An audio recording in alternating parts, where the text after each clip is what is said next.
Hello class 8। हम काल और वाच्य पढ़ रहे थे। उसमें हमने काल के अंतर्गत भविष्य भूतकाल और वर्तमान काल पढ़ लिया था। आज हम भविष्य काल पढ़ेंगे। सबसे पहले हमारे मन में प्रश्न आता है कि भविष्य काल किसे कहते हैं, यानी आने वाले समय में जो कार्य किया जाएगा। इसकी पहचान होती है गा गे गी जिस वाक्य में आता है। ठीक है, जैसे एग्जाम्पल हम देख लेते हैं। नितिन चिड़ियाघर घूमने जाएगा, तो आपको कैसे पहचान हुई? जाएगा, घूमने जाएगा, आने वाले समय में वो क्रिया होगी। अब भविष्य काल के दो भेद होते हैं, सामान्य भविष्य और संभाव्य भविष्य। पहला सामान्य भविष्य, आने वाले समय में जिस कार्य के सामान्य रूप से होने का पता चला, आपको ध्यान देना है, यानी सामान्य रूप से वो क्रिया होगी, उसे सामान्य भविष्य काल कहते हैं। जैसे छात्र वार्षिकोत्सव में सामूहिक नृत्य करेंगे, यानी पहले से प्रिपरेशन करके हो रही है कि वो कब करेंगे, वार्षिकोत्सव पर, तो करेंगे। इस क्रिया से आपको पता लग रहा है कि ये वर्तमान काल का वाक्य है, भविष्य काल का वाक्य है। ठीक है। होली में सब एक दूसरे को रंग लगाकर गले मिलेंगे, यानी जब होली का फेस्टिवल होगा तब क्या हो गया, लोग एक दूसरे को रंग लगाएंगे और गले मिलेंगे, तो आने वाले समय में ये क्रिया संपन्न होगी। दूसरा प्रकार है भविष्य काल का संभाव्य भविष्य काल। जैसे संभाव्य यानी संभावना व्यक्त की जा रही है कि वो कार्य होगा। आने वाले समय में जिस कार्य के लिए संभावना व्यक्त की जाती है उसे संभाव्य भविष्य काल कहते हैं। उदाहरण, शायद हम सब माँ वैष्णो के दर्शन करने जाएं। संभावना व्यक्त की गई है कि शायद हम वैष्णो माँ के दर्शन करने जाएं। शायद कल पानी बरसे, यानी मौसम खराब है तो आप अनुमान लगा रहे हैं शायद कल पानी बरसे। तो इस तरह से ये दोनों प्रकार हुए भविष्य काल के। अब हम दूसरा पार्ट जो है आपके चैप्टर का, ये तो काल के अंतर्गत थे तीनों, भूतकाल, वर्तमान काल और भविष्य काल। अब हम वाच्य पर आ जाते हैं। वाच्य आपका टॉपिक है। वाच्य का तात्पर्य है वाचन करने वाले विषय, यानी बोलने वाले विषय, अर्थात वह विषय जिसे बोलने के लिए वाक्यों में क्रिया की रचना के प्रभाव के साथ साथ कर्ता, कर्म या भाव के अनुसार निर्मित किया जाता है, उसे वाच्य कहते हैं। जैसे मिस प्रतिमा हिंदी पढ़ाती हैं, तो यहाँ पर ये कौन से है, ये कर्तृवाच्य है। ठीक है, यानी कृति यानी कर्ता के द्वारा क्रिया की जा रही है। मिस प्रतिमा द्वारा हिंदी पढ़ाई जाती है, तो यहाँ पर ये क्या हो गया, कर्मवाच्य, यानी मिस प्रतिमा के द्वारा क्या कर्म किया जा रहा है, हिंदी पढ़ाने का।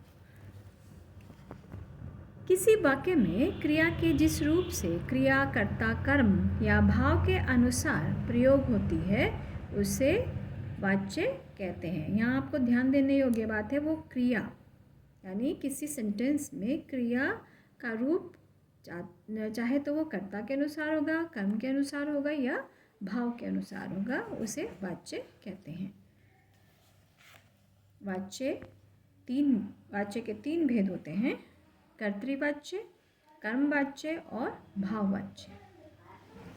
सबसे पहले देख लेते हैं कर्तृवाच्य, यानी जब किसी वाक्य में कर्ता के अनुसार क्रिया के लिंग, वचन और पुरुष प्रयोग किए जाते हैं वह कर्तृवाच्य होता है। उदाहरण है, ट्विंकल किताब पढ़ती है, तो ट्विंकल क्या है, आपका कर्ता है, और क्या है, स्त्रीलिंग है, तो उसी के अनुसार क्रिया हो गई, पढ़ती है।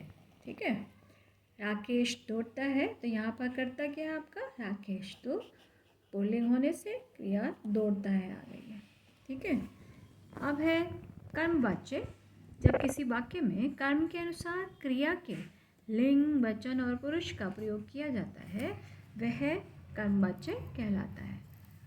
राम के द्वारा रावण मृत्यु को प्राप्त हुआ, और यहाँ पर एक बात ध्यान देने योग्य है कि आपके जो कर्ता है उसके साथ में के द्वारा या से लग जाता है। ठीक है। कृतिका द्वारा आम खाया जाता है। अब है आपका भाववाच्य। जब किसी वाक्य के भाव के अनुसार क्रिया के लिंग, पुरुष और वचन का प्रयोग किया जाता है उसे भाववाच्य कहते हैं। बच्चों से फुटबॉल खेला जाता है, तो यहाँ पर क्रिया का भाव है खेला जाता है। ठीक है। नुपुर से नृत्य नहीं किया जाएगा, तो यहाँ पर क्रिया का भाव दिखाया गया है, नृत्य नहीं किया जाएगा। ठीक है। अब है वाच्य परिवर्तन। वाच्य परिवर्तन निम्नलिखित दो आधारों पर किया जाता है। वाच्य, कर्तृवाच्य से कर्मवाच्य में परिवर्तन करना, कर्तृवाच्य से भाववाच्य में परिवर्तन करना। तो ये दो प्रकार हैं, आपको नीचे उसके नियम दिए गए हैं। कर्तृवाच्य से कर्मवाच्य में बनाने के लिए हमें क्या करना होता है? कर्तृवाच्य बनाते समय कर्ता के साथ के द्वारा या से का प्रयोग किया जाए, जैसे अभी हमने आपको पहले बताया है। ठीक है। उदाहरण देख लेते हैं। कर्तृवाच्य, माँ बच्चे की देखभाल करती है, तो ये आपका सेंटेंस है कर्तृवाच्य का। इसको हमें परिवर्तन करना है कर्मवाच्य में। जैसे माँ द्वारा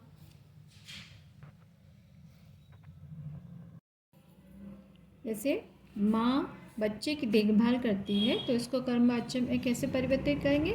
माँ द्वारा। हमने पहले बताया के द्वारा या से लग जाता है। माँ द्वारा बच्चे की देखभाल की जाती है। ठीक है।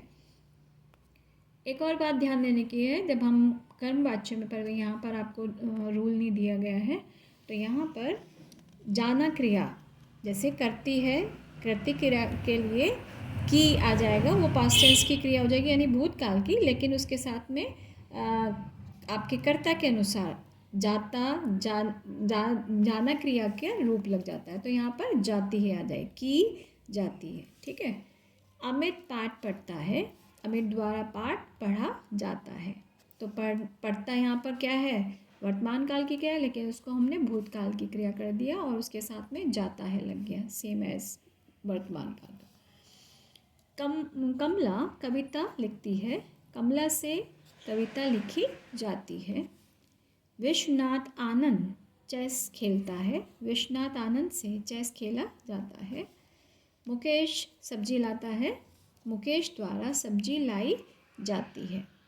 ठीक है। यानी जो आपके कर्तृवाच्य की जो क्रिया है वो आपकी पास्ट टेंस की हो जाएगी और उसमें जाना क्रिया का रूप लग जाएगा उसी वर्तमान के अनुसार जो आपके वाक्य में है। ठीक है। मीना भूख नहीं सहती है, मीना से भूख नहीं सही जाती है। कवि ने कविता लिखी, कवि द्वारा कविता लिखी गई। यहाँ पर आपको ध्यान देने वाला, यहाँ पर पास्ट टेंस की ही क्रिया है, तो वहाँ भी जो जाना क्रिया है वो भी पास्ट टेंस की हो गई। ठीक है। पर आपको ध्यान देना है कर्तृवाच्य में जो क्रिया जिस काल की उसी काल की जाना क्रिया लग जाती है। ठीक है। कर्तृवाच्य में भाववाच्य, इसमें क्रिया को सामान्य भूतकाल में बदलकर जाना या जाता क्रिया का रूप जोड़कर से या के द्वारा परसर्ग कहते हैं विभक्ति, जैसे कि हमने पहले भी बताया था आपका कारक जब हम पढ़ रहे थे, का प्रयोग किया जाता है।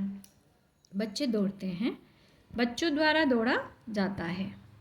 सलील पढ़ता है, सलील से पढ़ा जाता है। ठीक है। यानी भाव दिखाया गया है क्रिया का।